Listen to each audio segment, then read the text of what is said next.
Okay, let's try this again. Today is November the 24th, Wednesday. Since the last time we were together, which was last Friday, we have lost an additional 92 people in West Virginia. I ask that you give them all the respect and all the honor as I read through these people and their age and gender and the county in which we lost them. And again, I ask that you, especially at this time of year, can you just imagine how difficult this is on all these loved ones of these great people? The 4,726th death is a 65-year-old male from Logan County. The 4,727th death is a 75-year-old male from Upshur County. The 4,728th death, a 48-year-old female from Wood County. The 4,729th death, a 78-year-old female from Barber County. The 4,730th death, a 67-year-old female from Harrison County. The 4,731st death, a 57-year-old male from Cabell County. The 4,732nd death, a 65-year-old female from Jackson County. The 4,733rd death, a 71-year-old female from Preston County. The 4,734th death, a 91-year-old female from Jefferson County. The 4,735th death, a 95-year-old male from Marion County. The 4,736th death, a 97-year-old male from Summers County. The 4,737th death, a 76-year-old male from Cabell County. The 4,738th death, a 94-year-old female from Mineral County. The 4,739th death, a 57-year-old female from Greenbrier County. The 4,740th death, a 70-year-old male from Wood County. The 4,741st death, a 63-year-old male from Harrison County. The 4,742nd death, a 65-year-old female from Berkeley County. The 4,743rd death, a 65-year-old male from Cabell County. The 4,744th death, a 64-year-old male from Boone County. The 4,745th death, a 73-year-old male from Randolph County. The 4,746th death, a 68-year-old male from Roane County. The 4,747th death, a 65-year-old male from Harrison County. The 4,748th death, a 102-year-old female from Wood County. What an incredible life. We lost an awful lot of wisdom, that's for sure. The 4,749th death, the 4,749th death, an 84-year-old female from Taylor County. The 4,750th death, a 77-year-old male from Raleigh County. The 4,751st death, an 86-year-old male from Jackson County. The 4,752nd death, a 79-year-old male from Marion County. The 4,753rd death, a 59-year-old male from Kanawha County. The 4,754th death, a 69-year-old male from Nicholas County. The 4,755th death, a 73-year-old female from Randolph County.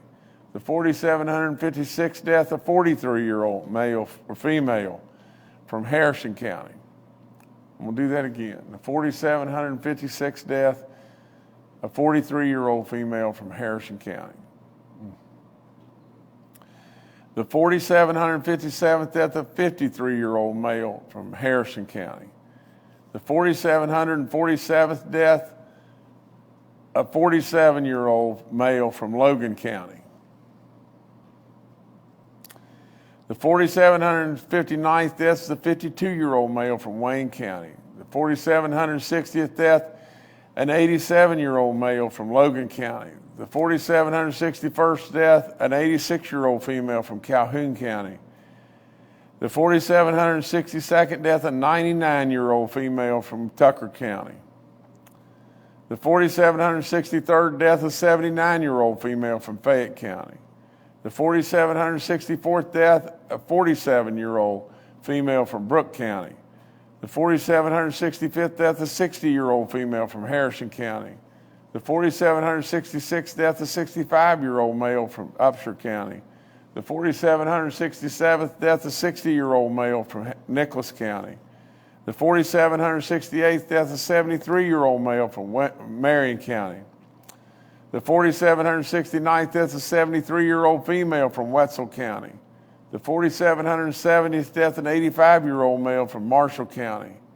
The 4,771st death is a 72-year-old female from Hancock County. The 4,772nd death, a 75-year-old female from Harrison County. The 4,773rd death, a 64-year-old female from Harrison County. The 4,774th death, a 72-year-old male from Kanawha County. The 4,775th death, an 89-year-old female from Lincoln County. The 4,776th death, a 65-year-old female from Harrison County. The 4,777th death, an 82-year-old female from Kanawha County. The 4,778th death, an 87-year-old female from Kanawha County. The 4,779th death, a 92-year-old male from Kanawha County. The 4,780th death, a 66-year-old male from Mercer County. The 4,781st death, a 79-year-old female from Nicholas County. The 4,782nd death, a 62-year-old male from Berkeley County. The 4,783rd death, a 64-year-old male from Kanawha County. The 4,784th death, a 58-year-old male from Mineral County.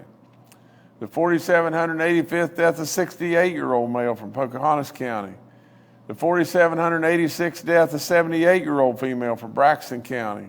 The 4,787th death, a 73-year-old female from Marion County. The 4,788th death, a 58-year-old male from Grant County. The 4,789th death, a 77-year-old male from Berkeley County. The 4,790th death, a 77-year-old female from Wayne County. The 4,791st death, a 65-year-old male from Wood County. The 4,792nd death, a 92-year-old female from Putnam County. The 4,793rd death, an 85-year-old female from Preston County. The 4,794th death, a 90-year-old female from Mercer County. The 4,795th death, a 95-year-old male from Taylor County. The 4,796th death, a 61-year-old male from Putnam County. The 4,797th death, a 86-year-old female from McDowell County. The 4,798th death, a 65-year-old female from Nicholas County. The 4,799th death, a 72-year-old male from Clay County. The 4,800th death in West Virginia is a 74-year-old male from Kanawha County. The 4,801st death, a 55-year-old female from Mineral County. The 4,802nd death, a 62-year-old male from Brooke County. The 4,803rd death, a 63-year-old male from Marshall County. The 4,804th death, an 80-year-old male from Wetzel County. The 4,805th death, an 81-year-old male from Marion County. The 4,806th death, a 73-year-old male from Greenbrier County. The 4,807th death, a 95-year-old female from Kanawha County. The 4,808th death, an 85-year-old female from Boone County. The 4,809th death, a 38-year-old female from Kanawha County.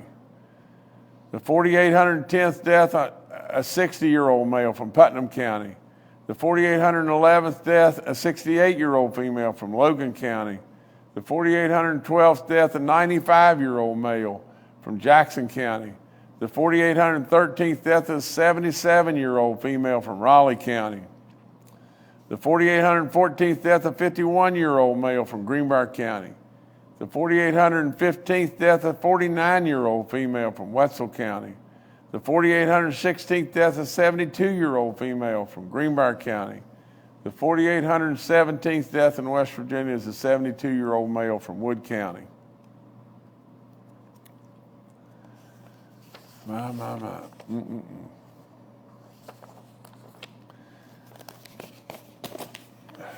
Like I said, we've lost 92 more people.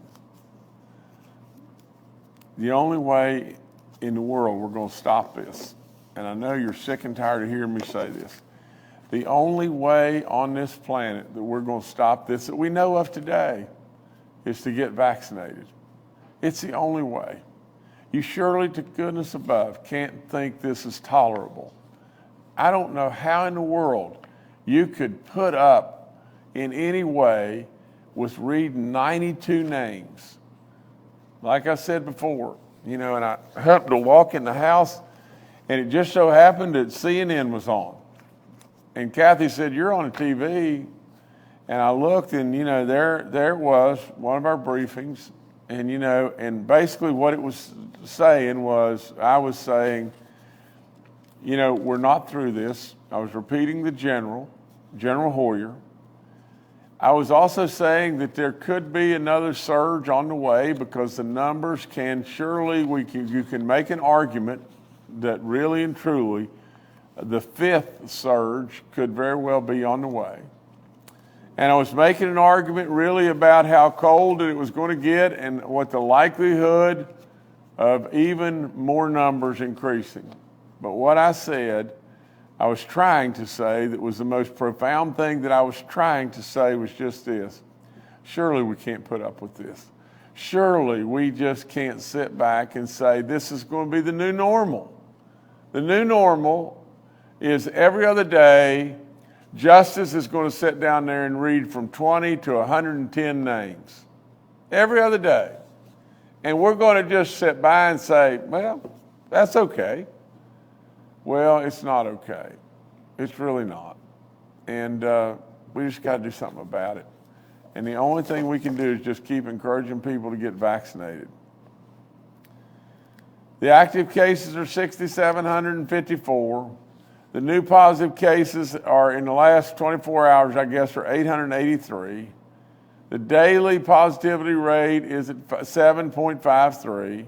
The cumulative rate is at 6.19. Almost 280,000 have recovered. We're still in the 500s in the hospitalization. We were 528. We're 179 in the ICU units, and we're 101 that are on ventilators. I mean, it's surely better than where it was at the peak in this surge, but we've plateaued, haven't we? We just stopped. We didn't go way, way, way, way down. We just stopped. And there's no way to cut it, but more and more people are going to die. We've got 16 red counties now in West Virginia and 4 green counties. There's 24 outbreaks in our schools in 17 counties that have 404 people that are confirmed. Again, I ask for your prayers in every way. I mean, it's so sad. It's super sad at this time of year. Now because we have to, we got to go on. I'm going to just skip just a second, and then I'll come back to more information about COVID. But our food banks in West Virginia, are so important. And they're especially important when it gets cold, and overwhelmingly important no matter what the weather when people are hungry. This is the second year that we've been able to donate these funds. These are funds to each of our West Virginia food banks, the Mountaineer Food Bank and the Facing Hunger Food Bank. They're both for $500,000 each. We absolutely do not want anybody in West Virginia going hungry. And our legislature has helped me step up and absolutely be able to give these funds. And I would say, let's remember we put a stake in the sand. No matter what it costs, we're going to take care of our people. No matter what it costs, we're going to try with all in us to not have West Virginians hungry. Honestly, if you believe in the good book in every way, should we ever, ever, ever turn our backs on people that are hungry? And so today we've got a couple of representatives with us. Cindy Kurthart is with us, and I think it's Brian George is with us, and today I've got a check for $500,000 to the Mountaineer Food Bank and a check for $500,000 to the Facing Hunger Food Bank, and tickled to death to be able to present these. And these are the great work of the governor's office, but absolutely the great work of the legislature as well. So this is good stuff. So if you guys could come on and talk a minute, that'd be great with me.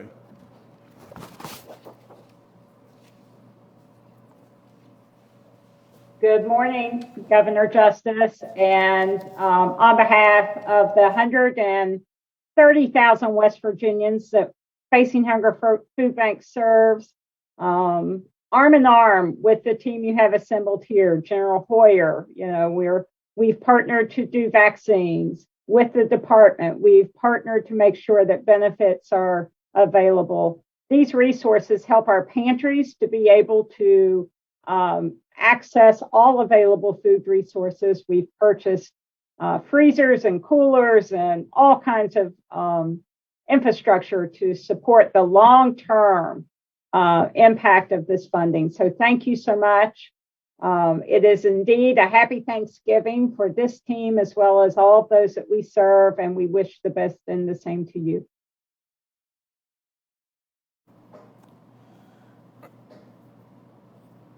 Do we have the other folks, Jordan? Yes, Brianna, if you're with us, please speak.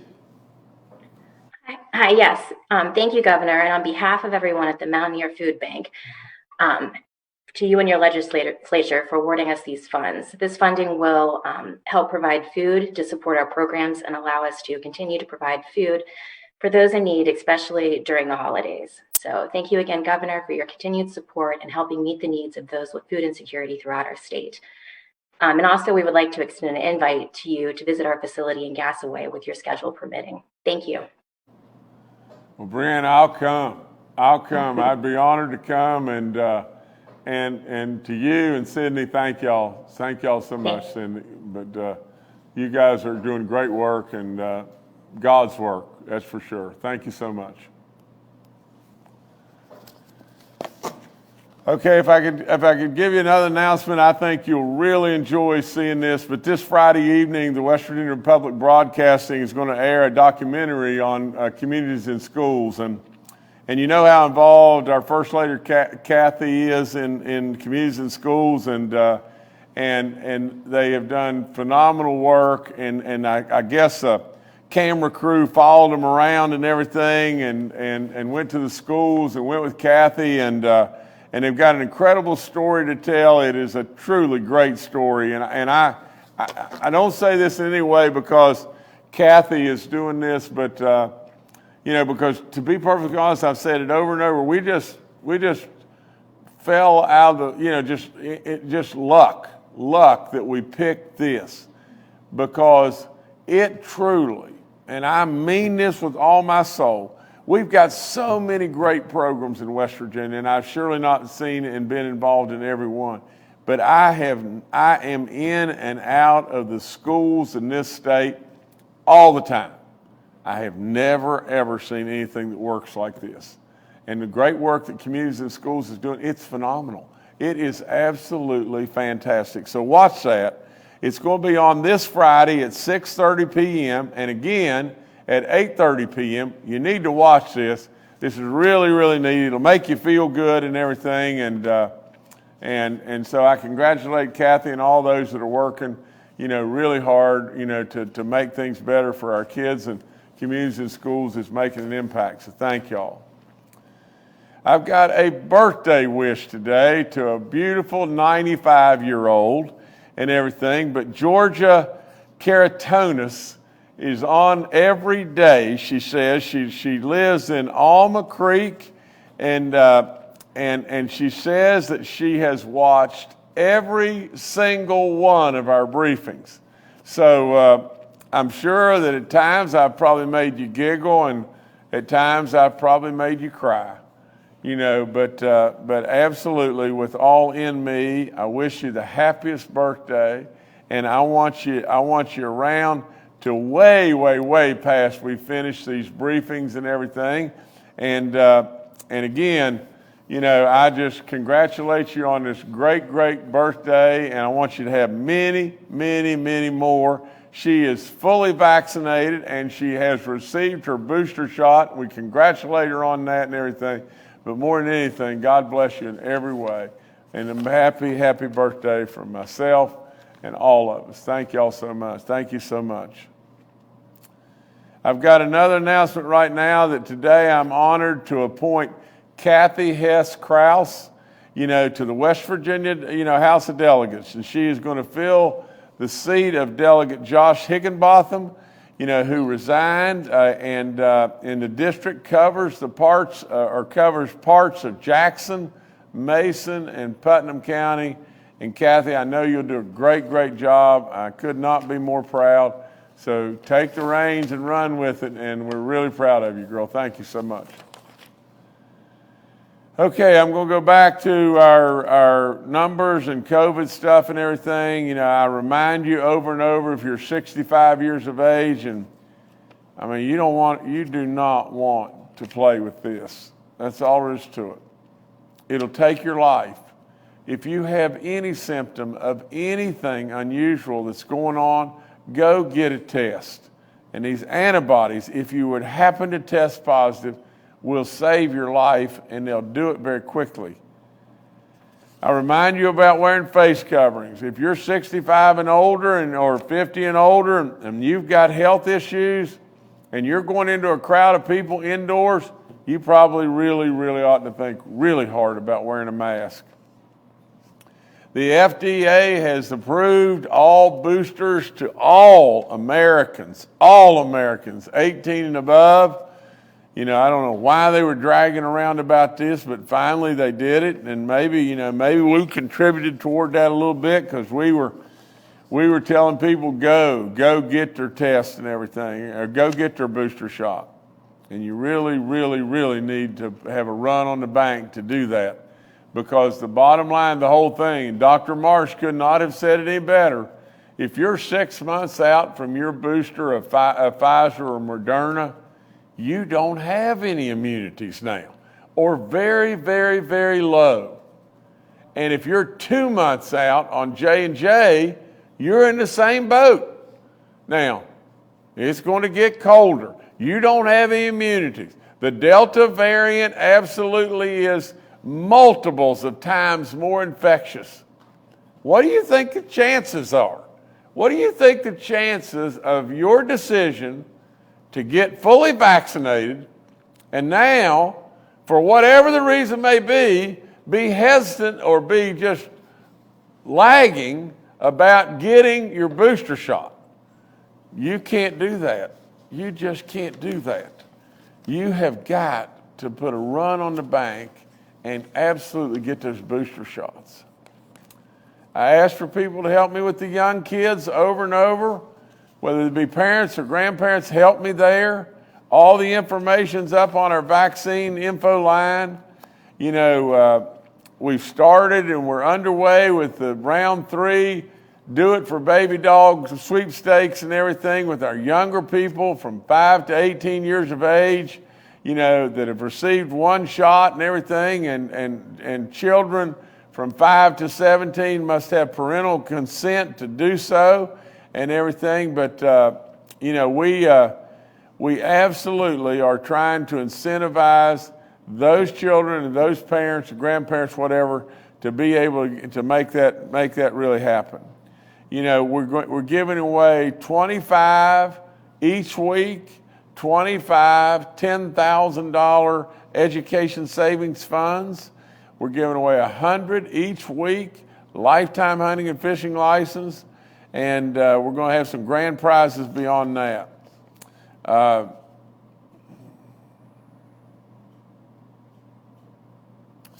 Okay, and all right, now as we keep on moving here, I tell you about all the free testing that we have in West Virginia going on. I always thank Frith and I always thank Walgreens for all the great stuff that they did or continue to do. We have 48.5 outbreaks in our long-term care facilities. We have 3 counties that we have outbreaks in our church community.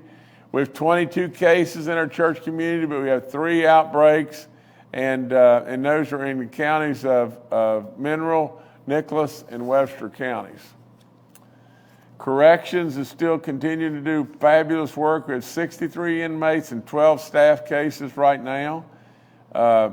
I remind you about your flu shot. You can get your flu shot at the same time you get your COVID vaccine. I tell you over and over, if you're a renter or a landlord, we've got money waiting on you. If you'll just call and tell us of if this has put economic stress on you in any way, call and get in touch with us, and we'll be able to help some there. I remind our grand families about the $150 voucher, and and they've got all kinds of kids now in their care and everything, probably well over 19,000. I think it was 19,000 before, but now since we dropped the age to 5, it's probably expanded beyond that. But so nevertheless, if we can get them vaccinated, get you vaccinated, that's exactly what we need to be doing. Our briefing schedule next week is going to go to Tuesday and Thursday one more time. Our briefing schedule next week will go Tuesday, Thursday. We'll probably be moving and going back to 3 days a week soon, but next week we'll go Tuesday and Thursday. And the last thing I have, which is surely either one of the most important or the most important from the standpoint of we all have so much to be, very thankful for. Tomorrow's Thanksgiving. I ask you every way to take time, in your way, however, to express your gratitude and thanks, to whether it be to God above, your family, whomever it may be. Especially if you were to happen to run into a veteran or an active military person, please express your level of gratitude and thanks. Absolutely. For the health of all of us, it'll make you really feel good. I'm a real believer that the giver is always the winner. Always the winner. Not the receiver, the giver is always the one that wins. And if you're kind enough to give thanks, it will touch your soul. It literally will touch your soul. So tomorrow is a really big day. Take time to give thanks in every way you possibly can. That's all I've got right now. All right, thank you, Governor. Let's now go to retired Major General Jim Hoyer, the director of our Joint Interagency Task Force. Good morning. Just a couple of things before I get into COVID-specific items. Governor had a chance to do a lot of things with you and the administration, from economic development to responding to emergencies. And I just want to point out, in my opinion, one of the most significant things I think we have done collectively, and you and the legislature have done, is the support to our food banks. In addition to the facility that we added at Rock Branch, that's made it more effective for our food banks and VOAD and others to serve those people in need. The feeding program we did for our children when school was out during the first surge of COVID, I think, are truly significant things that sometimes we greatly overlook. So I appreciate the work that's been done there. To our military families, in particular, who have loved ones deployed during this holiday, we keep you in our thoughts and prayers and appreciate the sacrifices that you make. Related to COVID specifically, unfortunately, our transmission rate continues to rise. It is at 1.04 today. It's continued to go up steadily over the past 10 days. We know from past experience and our data analytics that this is going to lead to additional challenges. As the governor pointed out, at the end of the first surge, we had almost a complete emptying of our hospital systems of COVID patients. That is not the case during this surge.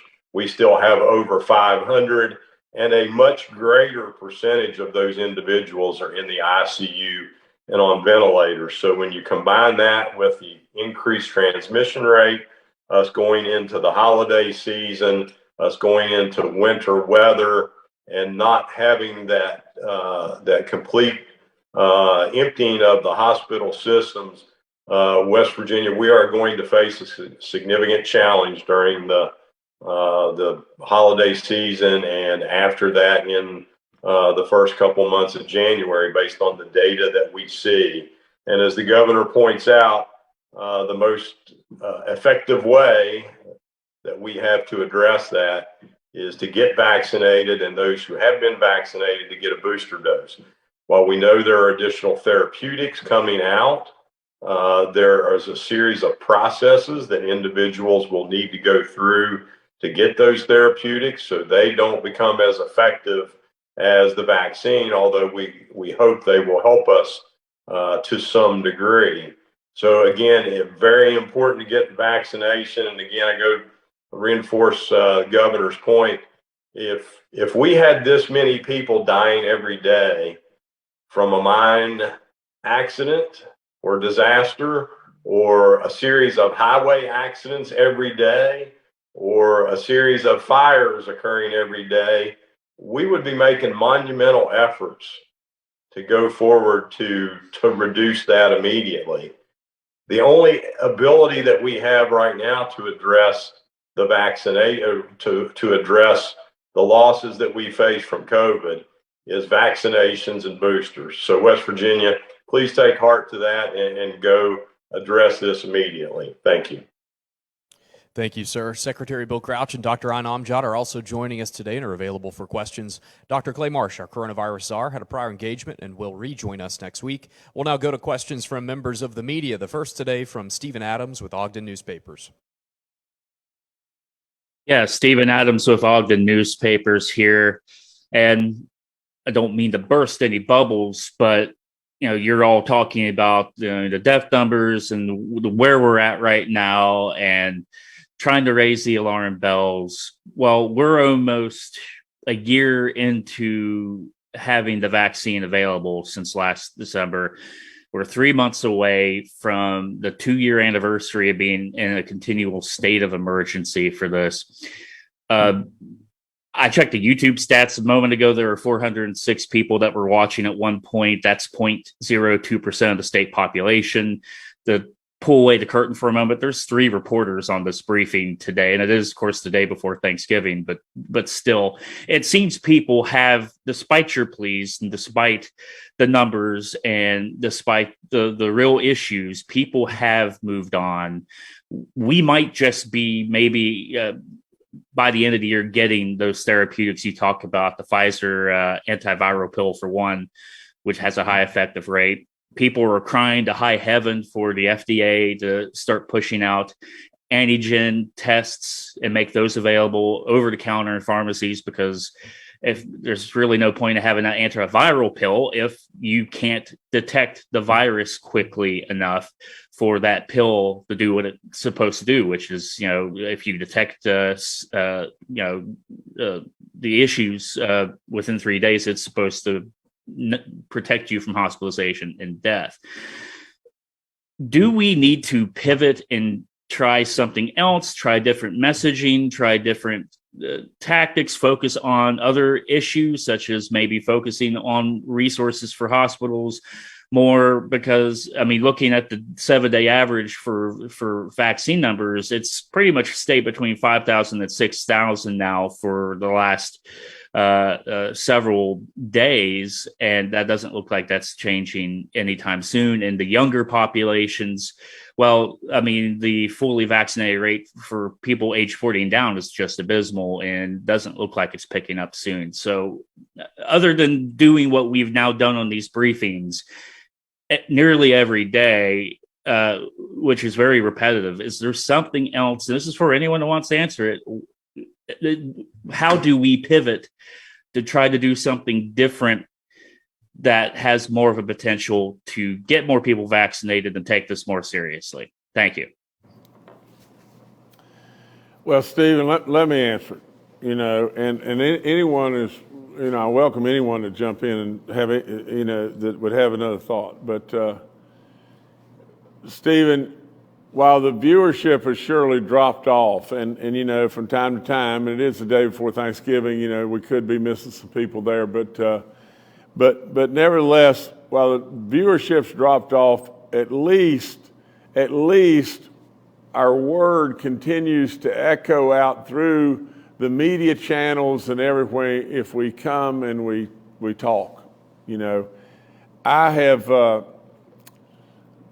I would say to you just this: anything, any idea, that we can hear, come up with, any idea that is presented to us would be considered. The other day, Mark Curtis, said, well, what about sending a robocall to everybody out on the boosters?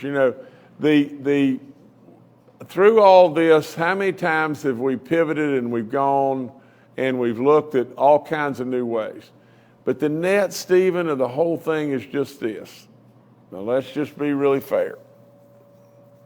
When we started the do it for baby dog stuff, of all things, and I say it over and over, in this world today, we really need two things.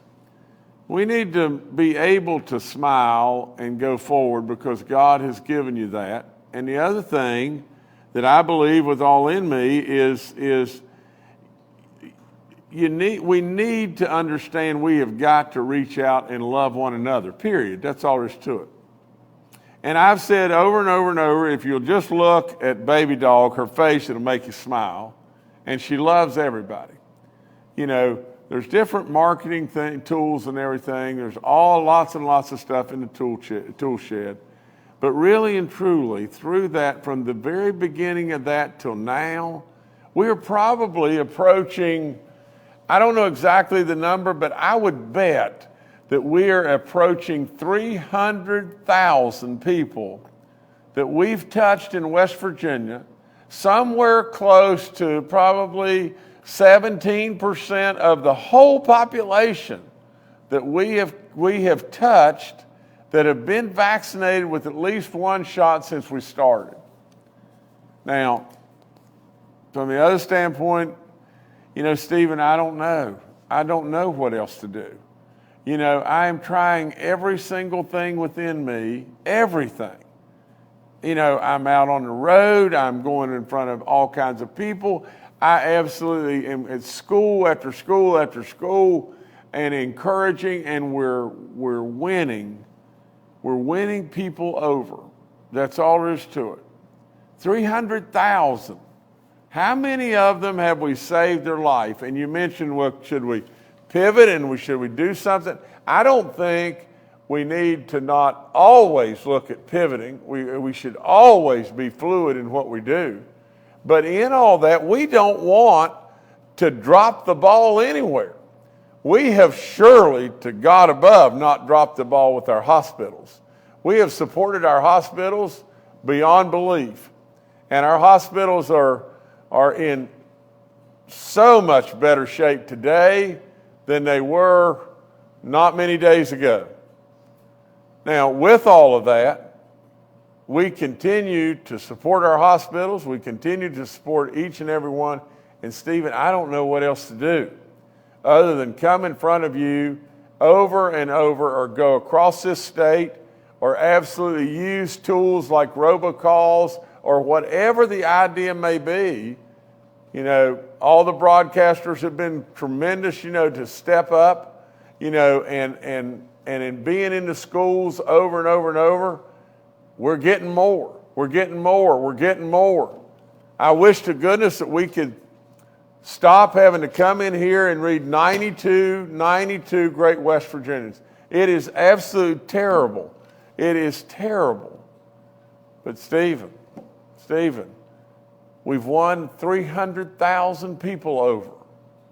300,000 people over. What would these numbers have been if we hadn't have done anything?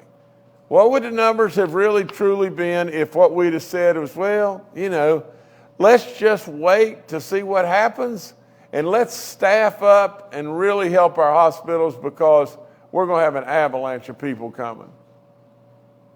All across this nation, everybody's tried in a lot of different ways.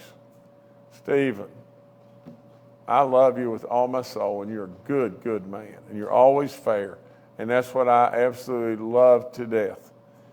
Stephen, we've lost 4,817 West Virginians. You know where we're located and how elderly our state is and how sickly our state is. Stephen, this could have been the tsunami of tsunamis. And absolutely, there could have been so many deaths, it's unbelievable. West Virginians should be really proud.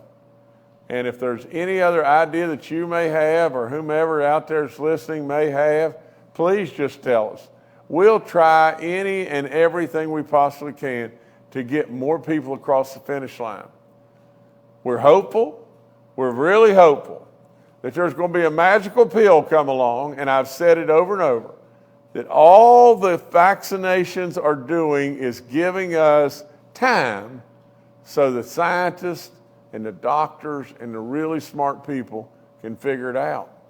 And so, Stephen, I just, I think what we're doing is working, and there's no question, there's nobody that could argue in any way that it hadn't worked, and is there a better mousetrap out there that somebody can come up with? Or give us an idea on, and we'll pivot to it right immediately? Sure we will. Sure we will. But, I hear you and I understand, but Stephen, this right now, we're doing any and everything that I know we can possibly do. All right, thank you, Stephen. Next, we'll go to Mark Curtis with Next Star Media. Good afternoon, everyone. Happy Thanksgiving to Governor Justice and the First Lady Kathy, and of course your kids Jill and Jay and Baby Dog and their families. And happy birthday to that young lady, 95 years young as well. Governor, I do have to ask a non-COVID related question, because now this is a published report citing various public records. This was published through Next Star Media, our parent company, that Bluestone Coke, a company your family owns in Birmingham, Alabama. And I realize your son Jay is now president and CEO, and he's operating your companies. But there are 2 lawsuits filed by the Jefferson County Board of Health over air quality violations, it's alleging. The Department of Taxation and Business Licensing says Bluestone Coke does not even have a license to operate in Birmingham, Alabama. There is another lawsuit been enjoined by a group called GASP. It's an environmental organization, citing neighbors of the plant who's saying they're being made sick by the emissions and so forth. I realize the plant is now pausing production until April of 2022 and is promising to make repairs and upgrades in whatever it has to do to rectify these problems and these lawsuits. What can you say to assure the public, not only here in West Virginia, but in Alabama and any other states your companies operate, that you will do whatever, you'll move heaven and earth and do whatever has to be done to rectify problems that may crop up such as this and settle these lawsuits? Well, Mark, first of all, I've got to say just this. I've never been to the plant. I've never seen the plant, so we got to understand that is absolutely, this is what I've been trying to tell everybody all along. My job is to be your governor. We have owned that plant for a good while. That plant had been bankrupt for all practical purposes, bankrupt 2 different times prior to us getting it. And with all of that and everything on top of that, it is very, very, very, very, very old. I can tell you, Mark, without any doubt, all you've got to do is just follow around and just watch what goes on. Absolutely, with any and every obligation that we've ever had, we're going to fulfill. Absolutely, we're going to continue to do the right stuff all along. But just, when you really, and I don't have time to even think about, being able to tell you the whole story if I knew the whole story. And there's a tremendous amount of this that I don't have any idea about, But with all that, my family will do the right stuff. That's all there is to it. We'll do the right stuff. And I do know with that plant, two bankruptcies in a row before us and everything, and old plant, and you know, my job and my focus is these 92 people we lost. That's all there is to it right here. This is my job. My job is the health and well-being of this state. That's what I'm going to do. But my family wholeheartedly will always do the right stuff. We've done it and done it and done it and done it. How many businesses have we taken over? Perfect examples, the Greenbrier Hotel. How many businesses have we taken over, saved all the employment, and they're thriving and continuing right on? You know, you've got the situation right now with Bluestone in Wyoming and McDowell County. What was Bluestone in Wyoming and McDowell County doing 2 or 3 years ago? You were absolutely with the Russians. They were leaving town, leaving reclamation liabilities, leaving the union stiffed, you know, the retirement fund and everything with the union stiffed, leaving vendors, leaving taxes owed to McDowell County and Wyoming County and everything else. What did we do, Mark? What did we do? It's exactly what we do. All you've got to do is just follow it along, and you'll see over and over and over, you'll see our family at the end of the day cleaning a lot of messes up that a lot of people left. And you take a lot of flack because you are the governor and you're per se the billionaire and everything else, but you take a lot of flack along the way. But it doesn't matter to me. We're going to do the right stuff. And that's what our family does. And that's what we're going to continue to do. And I'm going to first and foremost look after these 92 people as best I possibly can in the state of West Virginia, and that's what we're doing. All right, thank you, Mark. Next, we'll go to Paul Mullen with WCBC. Happy Thanksgiving, everyone. Tomorrow being the holiday and through the weekend, there's going to be a lot of families getting together with that empty chair that someone has been lost to COVID. And there's also empty chairs out there that are related to people that are estranged from their families due to substance use disorder. Governor, maybe you and then Secretary Crouch or Dr. Amjad address the other part of the issue about reaching out to those families that you know have experienced a loss due to COVID or some other situation this year. And the fact that, you know, maybe families need to close ranks and be maybe a little more understanding or a little bit more supportive of those that have gone down the road of substance use disorder. Happy Thanksgiving all. Thank you. Secretary Crouch, if you want to add something to it, or Dr. Amjad, let me say this real quick, you know, before you get in there. I would tell you that, you know, Paul, if I read you correctly, and you know, that it's surely a time of year to be understanding. It's surely a time of year to be really, really thankful. It's surely a time of year to do exactly what I just said just a minute ago with Baby Doll. You know, if we could all make somebody smile, and we could all send a message that we love everybody, irregardless of any circumstance, wouldn't this be a better place? But Dr. Amjad or Bill, you know, if you've got something to add, please do.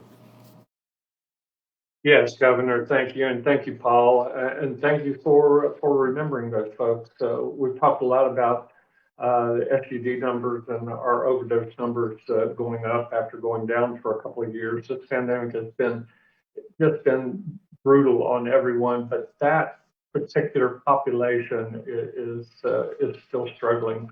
Losing those connections to their support groups and to their families and their friends over the past 18, 20 months has been difficult. And we're trying to help restore those links and get folks into treatment. So there are a lot of people out there right now who are struggling, and holidays many times are worse than other times with regard to losing those connections and not having those support groups. The governor and the legislature has done a tremendous job trying to tackle this problem. The governor's council on substance use has done some amazing things. They're doing 7 or 8 community groups, Zooms around the state to try to connect with folks in those communities that provide those supports and assist those individuals. So we're working hard to try to get the word out. I would just encourage everyone out there, anyone who knows anyone who is having difficulties with substance use disorder and who are using drugs, contact them. Please try to get them help, get them connected back with those support groups or their families. We have numbers on the DHHR dashboard all the time for folks, 24-hour numbers for people to call. So again, we want to get that support out there, and Paul, that's a great message right now when we have a lot of people hurting in the state. So thank you for that. All right, thank you, Paul. Governor, I'll turn it back to you. Okay, I've just got 2 or 3 things, and I'll go through them pretty quickly. But General Hoyer mentioned this, but if you'll go back and this was surely just a little bit of an oversight on my part, but because I just it seems like a long time ago, but in some ways it was a long time ago. But do you remember how the National Guard and others, whether they be their food banks or whomever it was, or maybe even private people and private businesses and everything, do you remember how they stepped up and they provided meals every single day? Do you remember that? Do you remember all the work that went on? Absolutely, to keep our kids fed and everything else that went on and everything. So to all the people that not only, that administered the food and everything, super, super special thanks. The only other thing I would close with, and this is probably not a high note to close with, is just this, the country of Germany today is contemplating shutting down because of the Delta variant and COVID. We all know that that there's all kinds of talk now about a 5th surge. We all know it's going to get cold. Now just think about it. Think about a D10 or D9 bulldozer and you get it hung up. For God's sakes a living, son, don't be silly enough. But he didn't say that. Don't be silly enough to go get one to pull it out and get them both hung up. Well, really and truly, if you'll just think about it, we know what it's been like to be shut down, don't we?